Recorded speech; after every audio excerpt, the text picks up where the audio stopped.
All right, everyone, you've just seen a monumental mistake by the Democrats. In order to reward Joe Biden for being the big guy, the Democrats decided to shuffle around their primary schedule, banning caucuses in Iowa, for example, switching them out for a primary system, and then moving South Carolina to the head of the pack.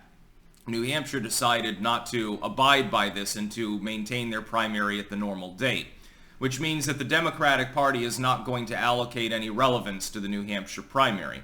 Now, within the primaries themselves, all this means is that Joe Biden, link in the description archived of course, cannot be on the actual ballot because he is the Dems candidate, presumptive nominee. There's nobody else to oppose him at this point. There's Marianne Williamson, for what little it's worth. You haven't heard from her lately. It's effectively boring Biden the shoe-in. He's been coronated at this point. He'll be the nominee again unless he dies or inexplicably decides not to run at the last minute, causing chaos and mayhem, by the way, as other people scrabble to duke it out and to try to figure out who's actually going to lead the party without having done any actual campaigning. Newsom, by the way, understands this is at least an outside possibility. That's why he was in China the other day and why he's challenging people like DeSantis to debates. The mistake has nothing to do with the primaries, though. Biden could lose New Hampshire because he's simply not going to be on the ballot. I guess it'll be like RFK Jr. versus Marianne Williamson or something on the ballot. It's not entirely clear. I mean, with him, Marianne Williamson could end up winning a state, not get any delegates, but it would be funny. And the reason they did that is because, of course, Biden performed well in South Carolina. He didn't do terribly well in Iowa and New Hampshire. That's why they moved them. But the people of New Hampshire, I don't know, are going to react well to the fact that they're not getting the normal important primary sort of tourist money, number one. They're getting snubbed explicitly by the Democratic Party, so they're going to feel like they're not part of democracy. They'll all take Republican ballots, I suppose. You could see a bunch of Democrats, by the way, voting in their, I believe, open primary as the result of this. This is a huge mistake because the general election, they're counting on the fact that New Hampshire leans kind of blue, and it's been going a little bit more each cycle. We can afford to lose a few voters. Fuck New Hampshire, basically. That's okay. It doesn't really matter what happens there. We're not awarding any delegates. But in the general election, it's out of your hands. The DNC doesn't run the general election, nor does the RNC. You run your primaries. If you alienated enough voters with this shenanigans, with this malarkey, as Joe would put it, and he may very well have done so, he's not going to show up in campaign, he's not going to be on the ballot, and nobody's going to give a damn. I guess they're saying to the people of New Hampshire, there aren't enough electoral votes in your state for us to care whether this alienates you during the past the primary season. Oh, you went red in the general election? Well, poo-poo, who big for you? You know, you've got 4 electoral votes. I think that's the mentality. In their haste to make it look like Joe Biden is approved of, they had to move their state primary schedules around and again punish New Hampshire in the process to get South Carolina, a state in which Biden's had relative popularity in party, to the fore. I think it was a strategic blunder. I think that switching it around simply for one man makes the party look out of touch more than anything else. And I do think there will be punishment for the Democrats as the result of this in the general election. What better possible campaign advertisements for New Hampshire can you think of other than fixating on this?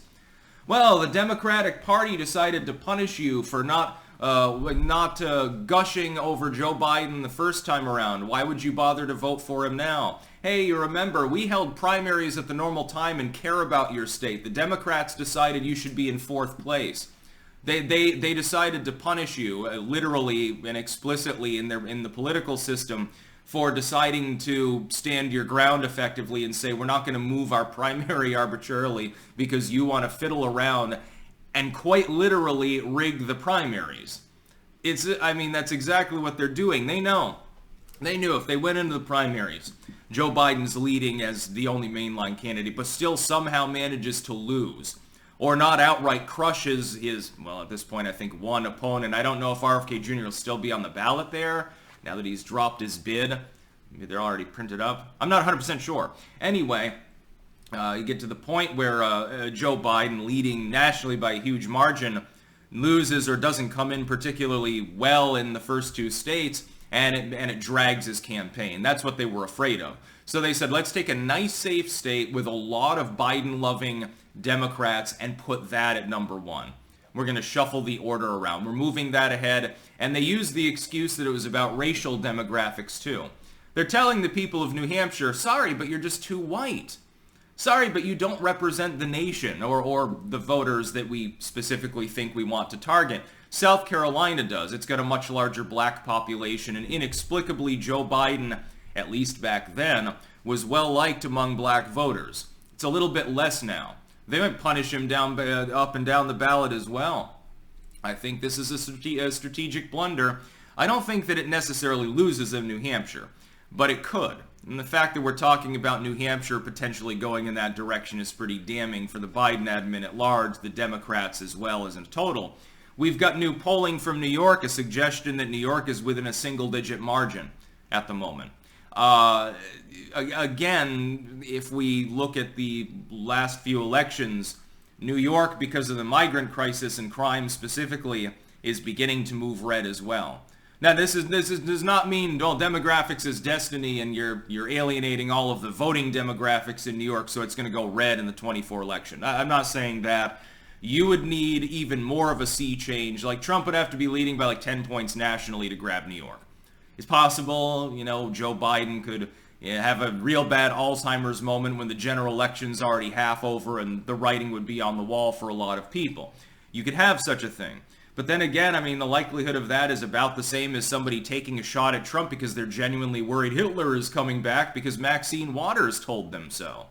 There are people out there that are paranoid about that happenstance and think that the country will collapse or that we'll end up in the World War III more likely to be concocted by Biden's people should Trump be elected. This has been explained psychologically by Scott Adams and others as well. So anyway, I think the fact that Biden's not going to be on the ballot at all, that the party's not giving the primary any importance and has decided to screw the people of New Hampshire, again, if you do that to the Iowans, you can get away with it because Iowa is now a dedicated red state. And it does kind of not make sense to have them be first in the nation anyway, because at least within Democratic Party demographics, no, Iowa's definitely not representative. New Hampshire, though, is a lean blue state, and you decided to alienate a state that leans blue, but not so much that you can necessarily count on them. I guess, again, the only reason they did that is it's a small state, so they don't really care about the 4 electoral votes. They care more about South Carolina. I think that they're thinking that they can trade New Hampshire for South Carolina in the general election and have a shot down there. I don't know that they do. The fact that Biden's more popular in party with that demographic doesn't mean that the Dems are going to make inroads in the state at large. Not if I look at present polling. I wouldn't expect that to happen. I think it's going to come back and bite them on the ass, actually. That's about all. Peace out.